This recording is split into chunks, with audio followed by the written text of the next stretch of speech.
कल मैंने वीडियो बनाई है जिसमें फाइनेंस मिनिस्ट्री की इंस्ट्रक्शंस आई बीए को बैंक रिटायरीज़ के इशू रिजॉल्व करने के विद इन 7 डेज़ के बारे में जो बात कही गई थी उसके बारे में बताया था। आज मैं बता रहा हूँ जो मिनिस्ट्री ऑफ फाइनेंशियल DFS ने जो करी है, समाल कमेटी एक बनाई है स्टेट बैंक ऑफ इंडिया के रिटायरीज़ की कई जो प्रॉब्लम्स हैं उनको सॉल्व करने के लिए।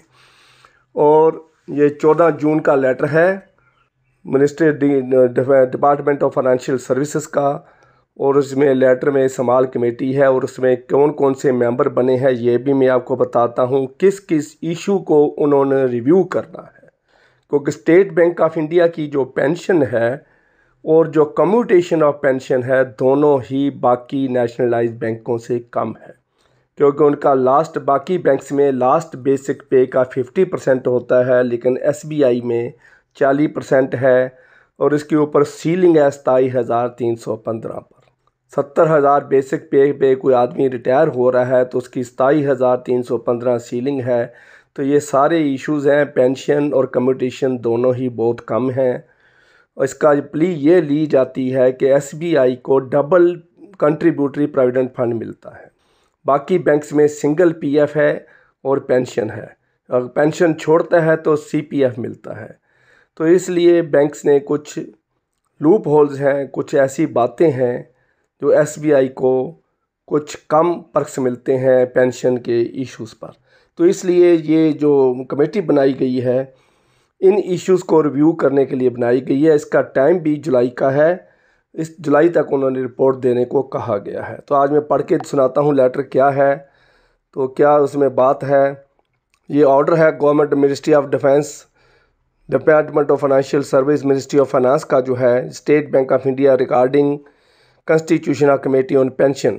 The government has decided to constitute a committee with the approval of the Honorable Finance Minister comprising of the following making suggestion. Following member कौन से? Additional Secretary Department of Financial Service, Joint Secretary Department of Expenditure, Joint Secretary Pension Department of Pension and Pension Welfare, उसके बाद Joint Secretary Banking Department of Financial Service, Representative of IBA, इसमें IBA के representative भी हैं। Any other member as decided by the committee, Deputy Secretary IRDFS.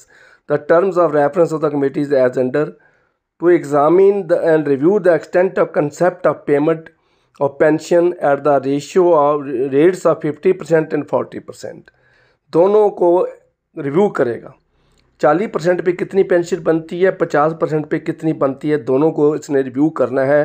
Number 2 पे है to examine the suggestion of retirees for payment of pension at the rate of 1/60th for every completed year of pensionable service to provide in rule 23(1) of SBI pension regulations. ये भी rule जो है इसको भी review करेंगे। Number 3 पे है to examine the issue of neutralization of DNS allowance on pension for those who retired before 1 May 2005 से पहले जो रिटायर हुए हैं उनके जो DA न्यूट्रलाइजेशन है उसको भी रिव्यू करना है।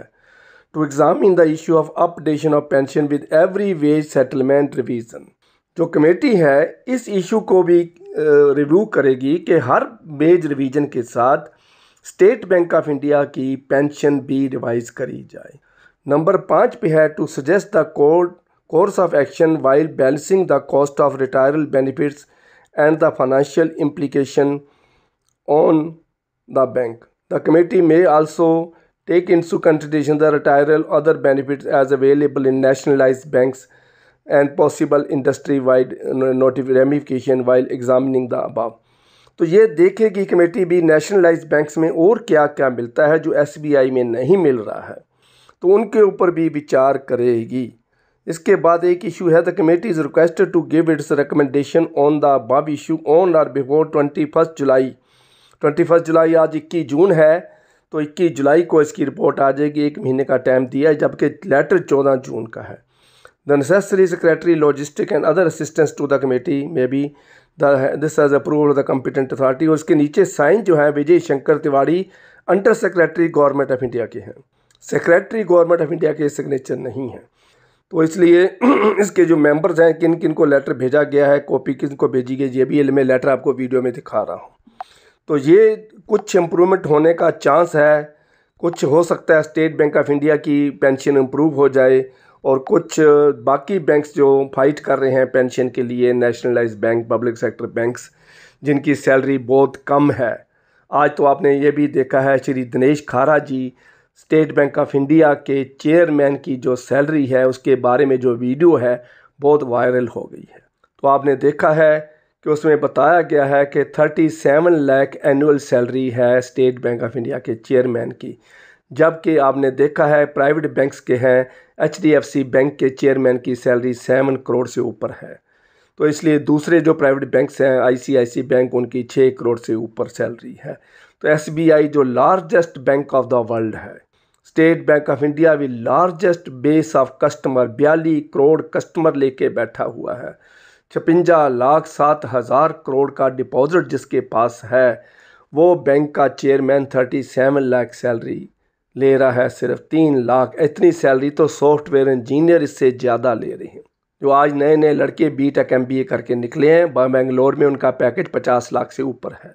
तो छोटे छोटे जो इंजीनियर बैठे हैं कनाडा में, जो बैठे हैं, उनकी सैलरी अगर इंडियन रुपये में कन्वर्ट करें तो 1 करोड़ के आसपास बन जाती है। जबकि SBI का चेयरमैन 37 लाख सैलरी लेके बैठा है, वो भी बम्बे जैसे सिटी में, मुंबई जैसे सिटी में, जहाँ CCA हाउस रेंट बहुत हाई है, और चेयरमैन हाईएस्ट स्टेटस है, जो बैंकों का भी सबसे हाई स्टेटस SBI के चेयरमैन की है। और उसकी जो ड्यूटीज़ हैं, रिस्पॉन्सिबिलिटी बहुत ज़्यादा है। पूरे वर्ल्ड में उसके कोरस्पॉन्डेंट्स हैं, पूरे वर्ल्ड में उसकी ब्रांचेस हैं। State Bank of India has many largest round the clock branches. Night banking है, डे बैंकिंग है, और इसके अलावा कितने हज़ार ATM उसके पास है, कितने हज़ार बिजनेस कोरस्पॉन्डेंट हैं, कितने हज़ार फॉरेन एक्सचेंज ब्रांचेस हैं। तो कितना कुछ होते हुए उसकी सैलरी 37 लाख रुपीज़ है। तो बहुत शर्म की बात है।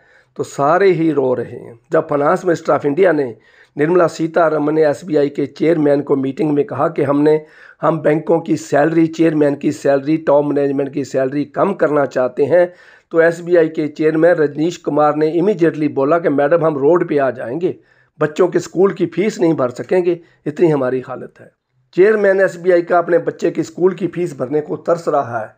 वो ये कह रहा है कि अगर सैलरी कम और करी तो हम सड़क पे आ जाएंगे, हमें रोड पे भीख मांगनी पड़ेगी, और कोई चारा ही नहीं है।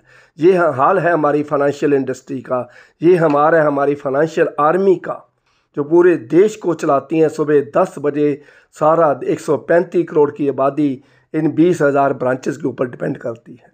उनकी सैलरी 37 लाख रुपीज़ है सिर्फ साल की। तो ऐसा ही है। इसलिए स्टेट बैंक ऑफ इंडिया में काफ़ी परक्विजिट्स की, पेंशन की इम्प्रूवमेंट की ज़रूरत है। तो मुझे आशा है कि समाल की कमेटी जो गवर्नमेंट ने बनाई है, कहीं आई वाश ना हो। तो मुझे आशा है कि let us take it positively. ये 21 जुलाई को अपनी रिपोर्ट दे दे।